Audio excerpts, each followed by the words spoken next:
একটা ছেলেকে 6 দিন ধরে খেতে দেয়নি, আর তার সামনে নজনকে, পুরো একটা ওয়ার্ডের মধ্যে নজন আছে, নজন খাওয়াচ্ছে, তাহলে কিরকম লাগবে বলো তো। আর আমি দুপুরবেলা ঘুমিয়েও মানে স্নান টান করে সকালবেলা এসে ঘুমাচ্ছি, তখনও খাওয়ার স্বপ্ন দেখছি। আর একটা বন্ধু আমার খেতে যেতে দিচ্ছে না, তাই ওকে আমি ধমকাচ্ছি, তুই খেতে যেতে দিবি না তো, বিড়ি চাইবি না, কোনোদিনও আসলে বিড়ি দেবো না। তা আমাকে ছেড়ে দিয়েছে, আমি ঘুমের চোখে স্বপ্নতে খাচ্ছি, তার স্বপ্ন দেখে আমি লাফিয়ে উঠেছি। তো ডাক্তার আজকে এখনো আসেনি, তাই খাবারটা মানে দেরি করে দেয়।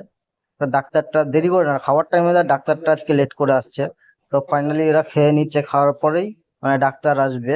তো ফাইনালি ডাক্তার চলে, ফাইনালি আমাকে ডাক্তার আজকে দেখে গেল।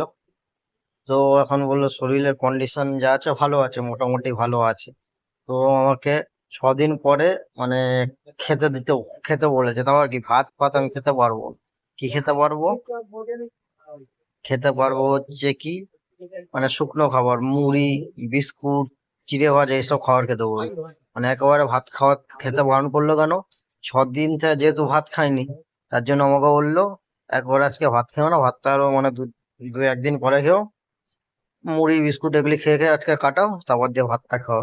তা মাকে, মা যখন আসছিল মাকে ফোন করলাম, বললাম মুড়ি আর বিস্কুট নিয়ে আসবে। তো মুড়ি আর বিস্কুট খাবো। মা বলছে খেতে দিচ্ছে, হ্যাঁ খেতে দিয়েছে। তো মোটামুটি আর 2-3 দিন পরে ওটা ছুটি দিয়ে দেবে, ছুটি দেওয়ার পরে আর কদিন বোধহয় আমার বেড রেস্ট থাকবে, জানি না কি হবে। তো